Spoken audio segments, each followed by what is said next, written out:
We talked to all of the speakers to give us some additional facts, not to represent them only with their CV. That's what they will do. And when we were talking to Poya, and I have to read this, he told us that he and his twin sister have the same birthday, of course, but also his dad and his uncle that are not twins have the same birthday, which means that they share the cake through all of his childhood, and that sounds like a nightmare to me, but okay. He'll talk about the topic that everybody here in the region mostly struggles with, and that is how to break into US as a market. We all know it's a huge market, it's a huge opportunity, but we're having issues breaking in. So he'll talk about what not to do when you're breaking in and what to do. Please welcome to the stage, Poya.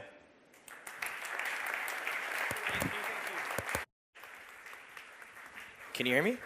Can you hear me? Yeah? Good morning. How are you? Okay, I'll try again. Good morning. How are you? All right. Come on. We got to do louder. I came all the way from the States. I think I'm the most traveled. I'm jet lagged. So one more time. How are we? There we go. Love it. Okay. As you guys said, I'm Poya Osgouei. But it's only fair when people go to the States, sometimes you have to Americanize your name. So I'm going to Balkanize my name. So I'm Boyan Osgouei for the rest of this trip. So if you want to call me Boyan, no problem at all. I'll start off by introducing myself really quick. Even though I live in San Francisco, I actually was born in Iran. I immigrated with my family when we were 13. And the reason I share that is I've kind of had to struggle to go through to the US and have that immigrant mentality. And I think some of you actually have an advantage because when I moved to the States, I actually did not speak English. So even though I don't have the accent, I've Americanized, it wasn't as easy as some make it sound when you move to the States, especially being Iranian and post 9/11. If you guys know any Americanized people, the geography is in the strong suit. So Iraq and Iran, to many of them, sound the same. So I started my career actually at Oracle. And one of the blessings of Oracle is they do a really good job of training you. But Oracle is such a giant company, you get to learn about hardware, software, middleware, everything. But big companies is not for me. It's a clog in the wheel. I get bored very, very easily. So I was very, very fortunate to move over to the startup land.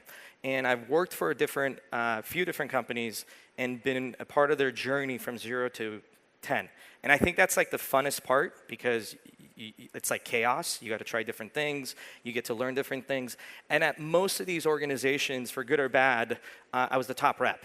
And like literally the #1 rep for most of these organizations. And a couple of them actually have been acquired or they're on the way to have some success.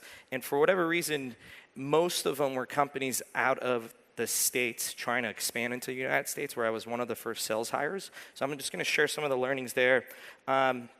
So without further ado, we're just actually going to jump in. And one of the first mistakes I see usually a lot of European founders make, and I don't know why this is, like for some reason you guys give, frankly, Americans way too much credit. Like you think we're like better than you, but we're not. Like we're absolutely equals. I think the only advantage we have is our markets are a little more mature, right? We're just maybe a decade or two ahead of you. And the reason I say that is you take to heart some of the advice you get. And I met Jason Cohen, who's the founder of WP Engine, and he scaled another company called Smart Bear. And in March, I asked him, like, what's one piece of advice you've learned over the years? And like right away, he said, you got to be really, really careful to match the advice you get with your goals. So the reason I share that is some of the people I've met here, some of you have scaled some amazing companies. Some of you are scaling an outsourced company. Some of you are scaling an agency. And the advice you get, I think, has to match your goals, right? And where I see this mistake happen the most is from investors, because investors and founders have different incentives, right? Like some investors want you to go and just be the next unicorn. And what I've learned is not every SaaS company or agency needs to be a unicorn, right? I used to work for an amazing gentleman named Jason Lemkin at SaaStanak. I've learned a lot from him. But one of the things for the longest time I had in my brain ingrained is unicorn or bust, right? You got to be $1 billion valuation company or nothing. And what I've learned is we've tried categorizing a lot of SaaS companies in that bucket that can just be, a profitable like low pressure marathon type organization. So whatever advice I give you today, it's on you to verify it, right? And what I'm hoping is maybe I give you 100%, 90%, throw it away if it doesn't match, and take one or two things. The second thing, one of the things I've learned from Europeans, and when I moved to the States when I was in sales, I always had this connotation is I don't want to be too salesy, right? Like we have a joke in Iran, like if maybe some of you guys will resonate. My parents growing up always used to tell me and my siblings, you're either a doctor, a lawyer, or a disgrace. So as soon as they found out I went into sales, let's just say they were not happy, right? To this day, they think I'm like a software developer. They don't realize I do sales, right? And what I've learned in that process is if you're trying to sell to Americans, you have to be very opinionated. We're very, very good at exaggerating, right? When you interview an American, like I promise you, they're very, very good at selling themselves, right? It's no different when it comes to SaaS. So the quote I took is from a mentor. His name is Brandon Cassidy. He was the first VP of sales at LinkedIn, a company that's done really well. Then he went to an organization called EchoSign, which got acquired by Adobe. It's now called Adobe Sign, which is one of their fastest growing departments. Then he went to a company called TalkDesk, which is a company out of Portugal in the telecommunication space, contact center space, doing something like 300 million ARR a year. If that wasn't enough, he was the first founding sales advisor at Gong. And one of the things I've admired over the years about Brendan is he's very, very opinionated. Like he takes a stance on something when he wants to go work for a company, right? So his most recent company is a company called High Five. And what High Five does is it basically wants you to start selling by tapping into your network, right? And the stance he's taken now for 4 years is he goes out there and he says, outbound is dead. He's not doing it, maybe there's some truth, maybe there isn't, but he's taking that stance and he's being so freaking opinionated because he wants people to like have an understanding of what he's doing.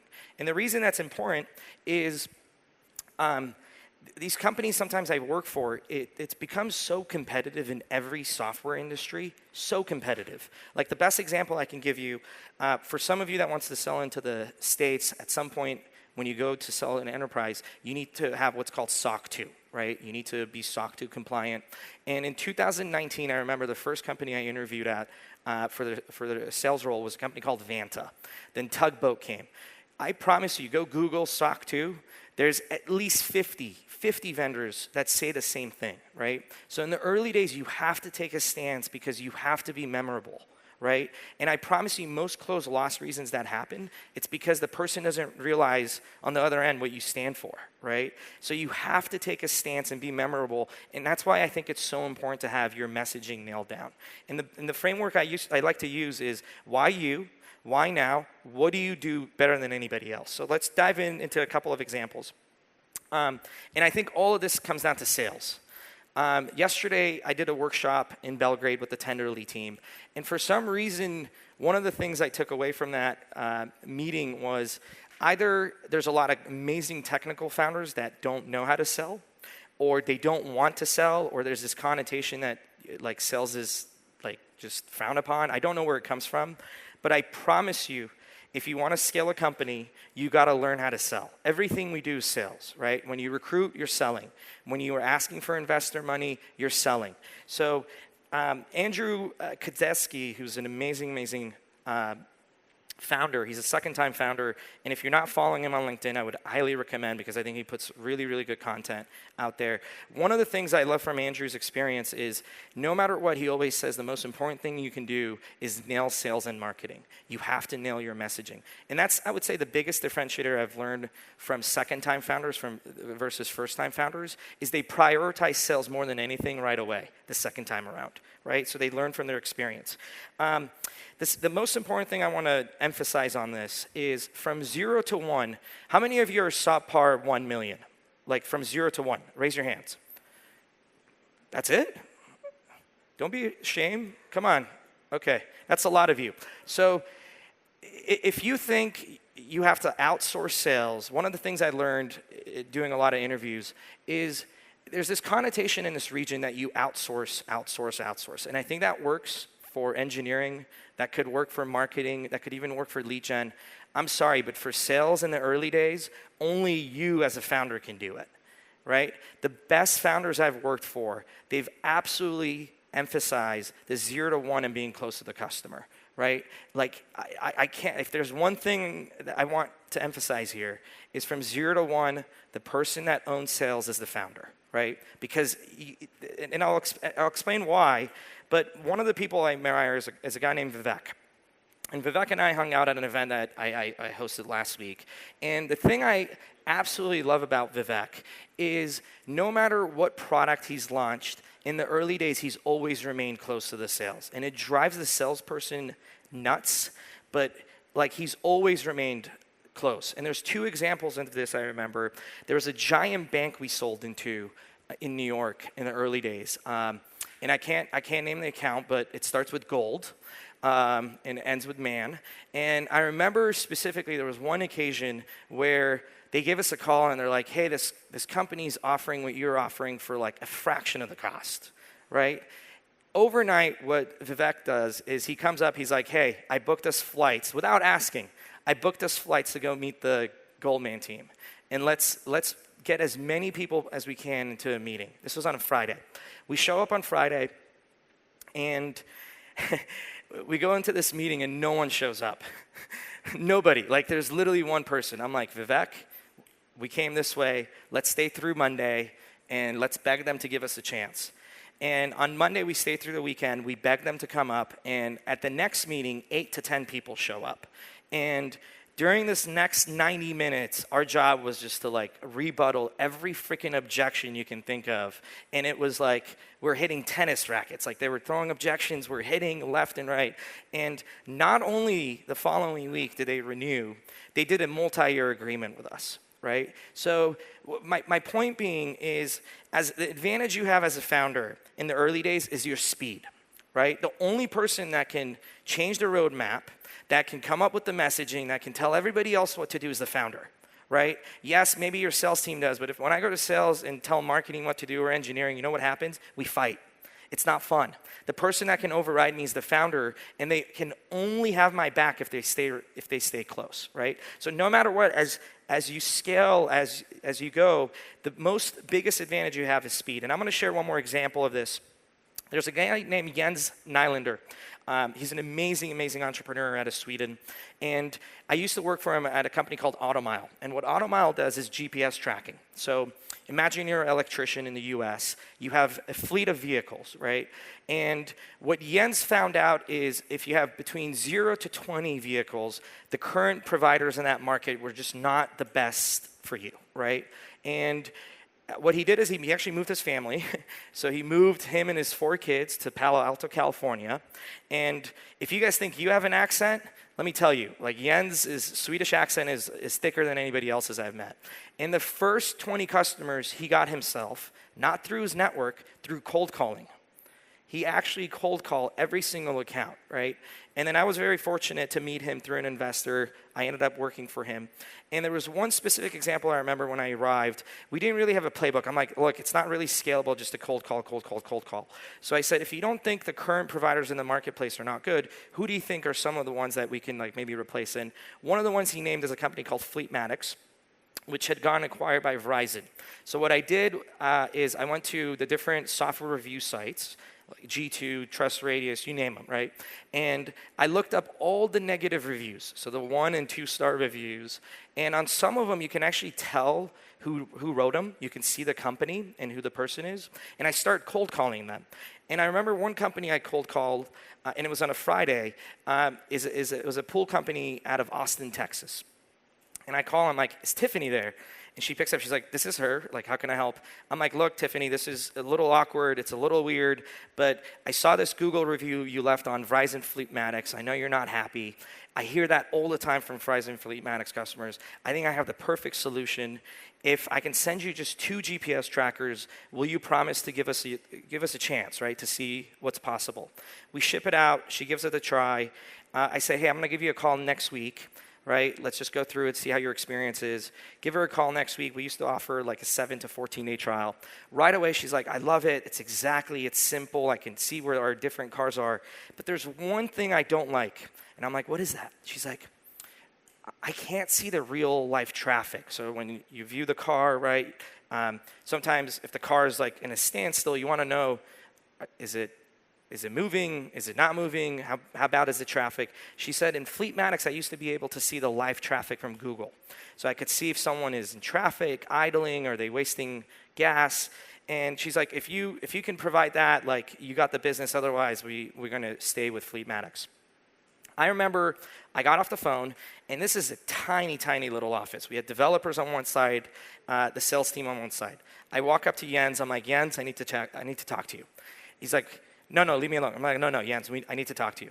I said, we have this deal. It could be our largest customer, but the thing they need is X. Can you make it happen? He's like, come back in 15 minutes. I thought like he's going to try prioritizing it, so I go back to the client, and I'm like, hey, we'll have this ready to go in the next X months or X weeks. He comes back, he's like, refresh your dashboard, it's live. It's live. And I was like, holy cow. I went back to the client, I said, look, Tiffany, I want to earn your business, go to your dashboard, renew it. And she was shocked. She's like, done. I took her credit card, and at that exact moment, she became our largest customer. So the reason I'm saying you have to stay close to the client is not because I'm making it up. It's because you as a founder can dictate which direction you want the company to go, right? The next thing yesterday that I realized is there's so much sales content out there, and I think it's amazing, and it's really, really helpful. Going into by now like 50 different companies where I've had to sell different books of business, I think we overcomplicate sales, right? And the acronym I want everybody to walk away with is KISS, okay? And I don't mean kiss on the cheeks. I mean keep it simple, stupid, right? And I'm going to walk through 10 different, when I did this workshop yesterday in Belgrade, there was like 10 different, hopefully tactical advice I gave that people found helpful. So I'm going to go through each one. The first one is, as you start doing sales, you got to document. You got to document. And what I mean by that is you got to know what's going on in the first step, then the next step, then the next step, right? And what you're trying to do is two things. One, you're trying to pattern match, okay? I'm going to give an example. There's a company I worked for called Plato. It's an amazing company out of France that moved over to San Francisco, and they have one of the largest engineering mentoring like platforms I've ever seen. And as we got talking to these engineers, we're like, what's a pain point you have? And time after time, one thing we heard is as they scaled, the company scaled, the CTO or the like engineer found himself becoming a people manager. And he's like, dude, I've never managed people. Like, no one's taught me how to give feedback, how to align goals, how to motivate. Like, they didn't have those soft skills. And the line almost every single time one of them used is, I didn't sign up to be a manager. And I heard this at events. I heard this at calls. So you know what our messaging became on our front page? You didn't sign up to be a manager, so let us help you, right? It resonated. Right? We spoke their language. I could only learn how to do that is by having calls and getting feedback. So you have to document. And the other reason documentation I think is so important is you start seeing what questions people ask, right? You start seeing the objections people ask. You start seeing what happens in the next step. And as a seller, your job is not to ask the client, hey, what's the next step? How do you guys buy? You can actually lead them to that next step. Right? You can say, hey, you need a proof of concept. We offer 14 days. This is what you do. This is what I do. Right? It's a mutual action that if they're serious, they're going to move through. Right? The third one is rather than documenting, one of the things I've learned is automating. 10 years ago, everything was done manually. I think you guys are very, very lucky now that there's a lot of free tools out there that can use you. And I use these for my one-person business all the time. And one of the ones I'm going to recommend is Grammarly and Lavender. English is not my first language, so I mess up all the time. My wife, when I came here, is like, please have someone double check your grammar, like you're gonna mess up. So you have to use these free solutions because I think it's gonna make it a little easier. My fourth advice is sometimes when you try getting sales meetings is really, really hard. So one of the things I've learned is just go ask for feedback. It's the same thing, right? But for some reason, when you switch it to feedback and wanting help, people are a little more receptive. The fifth one, sometimes people are like, well, we don't know what good looks like. And the Tenderly CEO, or one of the founders yesterday, made an amazing suggestion that I loved, which is go buy a product that's similar to what you're selling. And in the US, like if you can get someone to like go through the selling journey with you. You may not even have to make the purchase at the end. You just learn what good looks like. You get to see how other people's processes are. I became 10 times better once I started buying products for different companies I work for. I became a better seller when I became a buyer, right? So if you're a founder, go there. If you have a founder that has a sales team, give them some money to go purchase a product so they can learn what it's like to go through. The next ones I'm going to go through really, really quickly, and those two are, if you want to learn people's language and lingo, listen to podcasts. Like, I didn't know about event sponsorships. I've been doing it for 6 years. The way I learned is by listening to different podcasts, what matters, what doesn't, what their objections is. And then the last one is events. At least in the US, if you're trying to sell in the US, we're distributed. It's not like this where you go to the office. Most people work from home. They're remote. So any chance you get to go to a big industry event where you get a lot of your buyers, please go do it, because I don't know any other way where you can go build those relationships in person with a large amount of people. So again, go meet people at events. Last two, and I'm going to show examples for these. Once you get going, you're not going to know what good looks like and what bad looks like, right? So it's really, really important to go get a mentor, an advisor, someone. You can even give them equity, right, that can hold you accountable. I do this for 3 different companies where every week I record their calls, I listen to it, and I hold them accountable. And we try improving one thing at a time, right? You've got to go get a mentor or a coach. I even have one, right? If I have one, having done this for 10 years, you need one. And the last one is follow up by adding value. So this comes like kind of natural to me, but for some reason it doesn't. The old days of sequences and adding people 10 touches and following up, they're dead, right? You may get lucky and get 1 out of 10 responses if the timing is right and the person feels the time, but it's not. So what I've learned is add value. So what do I mean by adding value? The way I add value is, for some reason, you tell me a product, I can tell you right away who you should sell to, who some good clients are, who some good prospective clients are. Maybe there's new markets you can tap into. So I was at a company called Lusmo where I was an advisor, and I wanted to show their sales team how I do this. So this was a real live opportunity I had where I reached out to the CEO. I said, hey, have you ever thought about this new market you can go after? I promise you within a minute he replied. A minute. Right? So if you want to get responses and stay top of mind, don't reach out and say, we have this webinar, we have this event, because it's about you. Make it about the other person. Add some value, right? I'll show you another example. This guy is a gentleman named Mark, and he sells a sales solution. And I said, hey, what you're selling resonates usually with people at X company, because that's the framework, that's the metric they follow. And a lot of those folks come from a company called AppDynamics. And as AppDynamics has scaled, they've gone on to other companies. Have you ever considered hitting up AppDynamics people at their new organization and saying, hey, what framework you're trying to probably implement here, we make that implementation easier? And he loved it. He's like, holy cow, I've never thought about it, right? So I follow up by adding value and staying on top, right? And they're going to still remember me as Poya, but they're also going to remember me, I'm trying to sell them this product, but now I make it about them. And when you do this, what ends up happening is you get feedback like this. This gentleman is a person named Sudhir. He works for a company called Hival out of India. I was trying to get them to sponsor Plato Elevate. I promise you, they said no 5 times. 5 no's, right? But every time I would come up with a new ask, new creative ask. They ended up sponsoring the event a week before, and his co-founder flew from India, right? So it works, right? But you got to add value. You got to be persistent. You got to be creative, but you can do it. My next suggestion for you guys, and this happens in the US, this happens in here, is we fall in love with what I call big brand syndrome. And I started at Oracle. And I've worked for a company called Dolby, which is pretty large.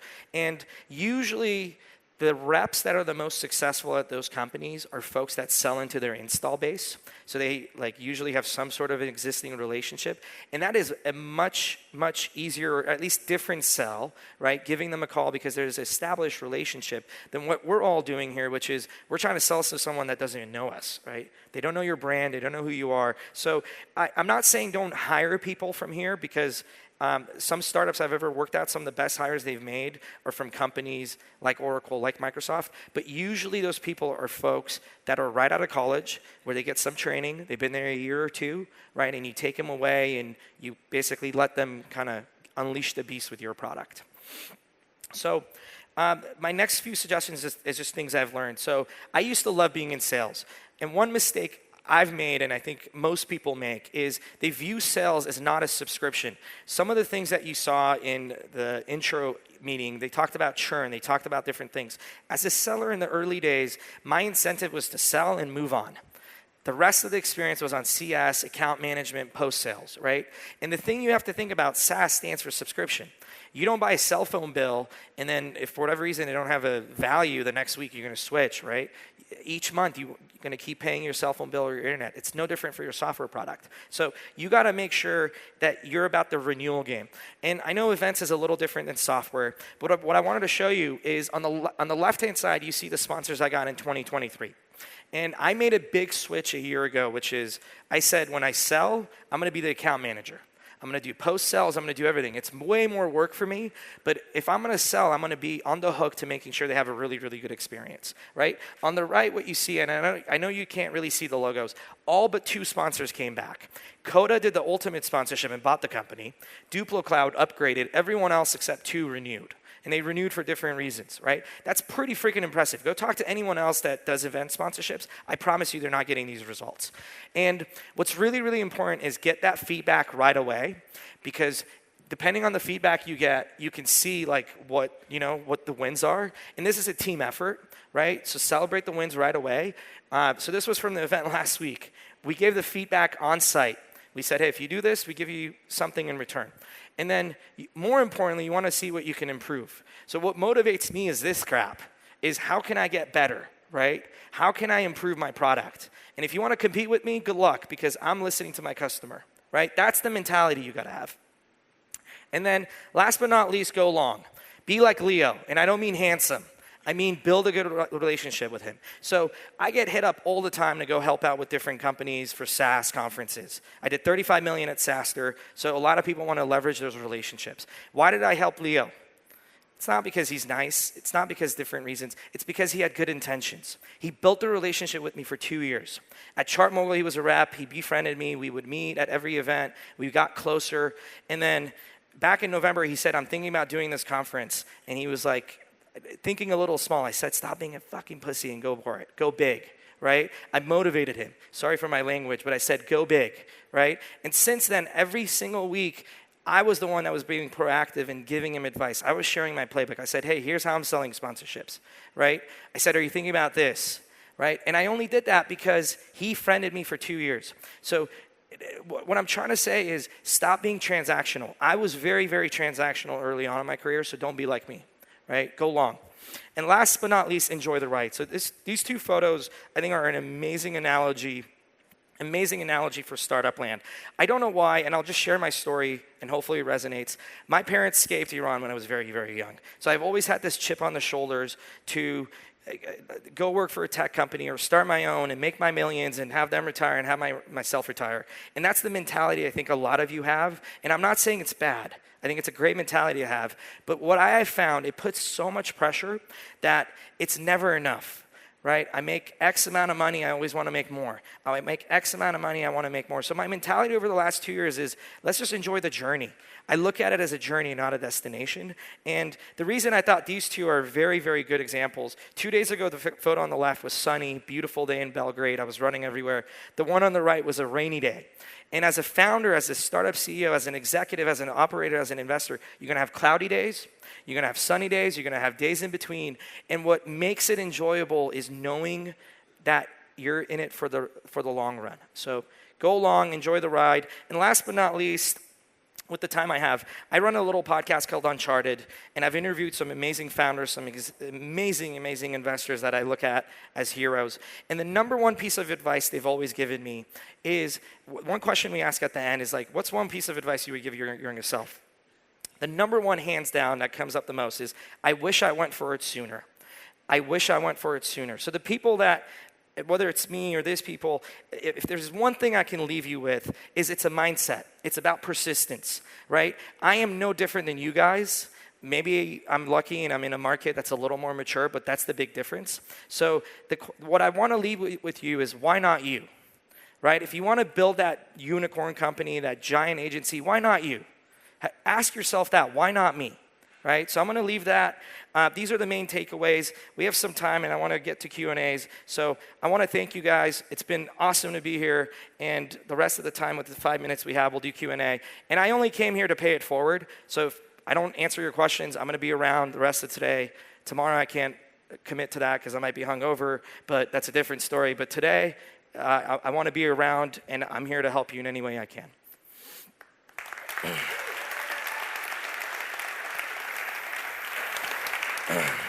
Thank you. Thank you, Poya.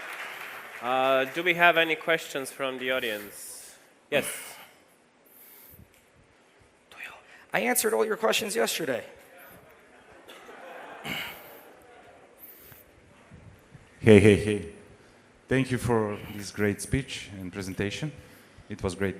I have one question for all of us that want to go to US. Do you have one thing that is no?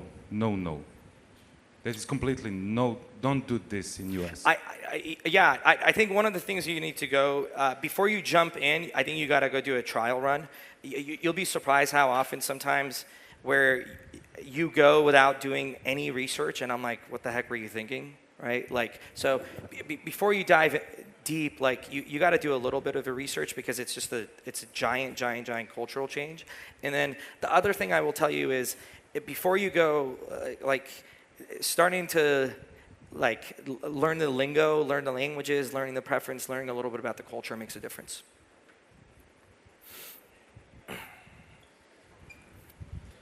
Hey man, amazing keynote. Thank you for that.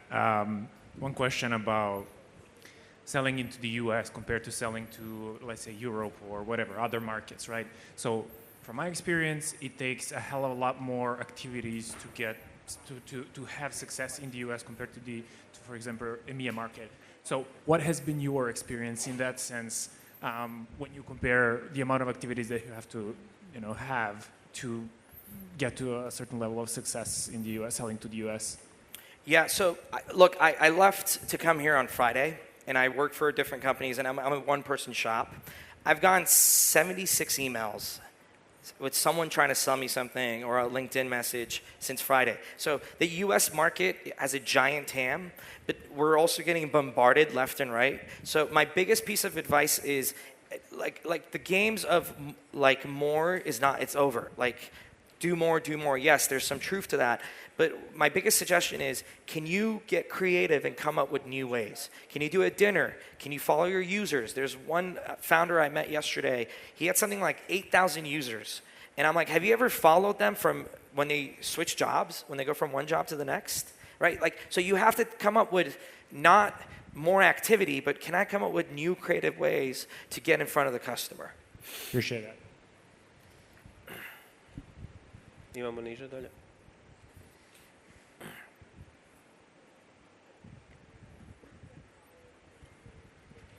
Hi, thank you for the presentation.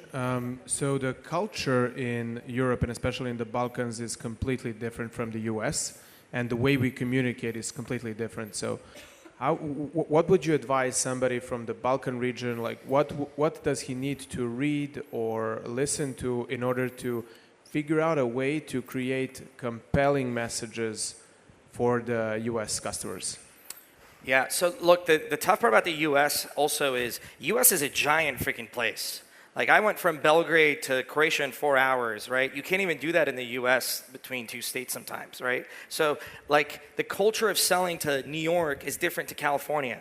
New York, they want to be direct, they're impatient, they're cold. California is like a little lamsy, like they take their time, they're a little more relaxed, right? So I also want to be careful of giving you context because different regions in the US is a little different. So that's, I think, really critical. I think the thing that works for what is, I'm going to go back to the product feedback I gave you. It also depends on your buyer, right? So if you're selling to Barb in HR, she's a little more different than a founder who doesn't, or CEO. So what I've learned in terms of the messaging is at first go interview people if you can. And I know that's really tough for some of you, but like go shadow, go ask them, like what's your biggest pain point? If sometimes like when I was working for Plato, and these are two French founders, at the beginning of the day, like it took us like 10 tries of asking for feedback. And we literally asked people like, if I'm trying to sell you this product, what would get you excited? right? What would get you to take a meeting with me? And the second suggestion I'll just give you is, let's just say you're selling to dentists or doctors or something. Sometimes it helps to go and find them and look for last names with itch.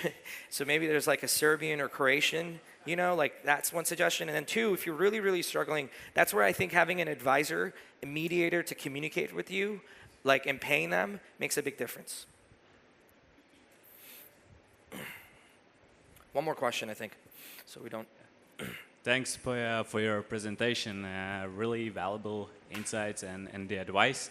You shared that in order to become a good sales rep, you also have to be a good buyer. And maybe you have some practical advice to share on how to actually become one, the buyer specifically. You also mentioned trying out the buyer's journey with a competitive business. And you know, if the competitors, typically when you sign up for demo requests on competitors' website, they would ask some information about the business you're coming from. So how do you approach these? Yeah, I'll make this very quick. So when I was at Oracle 10 years ago, when I wanted to buy something, I would only have 2 approval processes. I would literally go to my manager and my managers, and then we would get to go. In 2020, a company I worked for got acquired by Dolby. And Dolby's 10 times, like 20 times smaller than Oracle. If I wanted to buy a product, I had to literally go through 14 steps. So if you're trying to sell to an enterprise or a mid-market company, I'm telling you, the buying journey has just become so freaking hard that like you have to be sympathetic to the buyer, and you really, really, really have to sell to them. And then the second question is, I'm not against, like, I think it's good to go get demos of your competitor and whatnot. Sometimes it's better to have your friends do it so it's not as obvious. What I'm very, very, very much against, and it's very much frowned upon, is if you go all the way with the sales rep and then at the last minute you say no. Like, I think that's very, very, very unprofessional if you're doing it for a competitive product. If you're doing it for a competitive product where you're not like going to steal their ideas, like, so be it. Like, that's just how you learn. But if you're doing it for a competitive product, I think it's very, very, very unprofessional. And then the last thing I'll just leave you with is, one of the things I've learned is you really, really have to believe in what you're selling. And I know, like, that's a little hard, but it's very simple. It's like, hey, if you believe in it and you think you can serve someone, whether it's a product, service, like you can add value, your job is just to see if you can extract some pain or some need and match the two, right? And all you're trying to get to is a yes or no, right? I think one of the reasons I've been successful is at every step I ask the person, like, hey, does this make sense to move on to the next? No problem. Like, I give them the out to give me the no, because I don't want to waste my time with maybes, right? That's where I get very, very frustrated. All right, I'm going to be around, I promise, rest of today. I've left it for you guys. Thanks for having me. It's been awesome to meet you. And thank you, Leo and the team.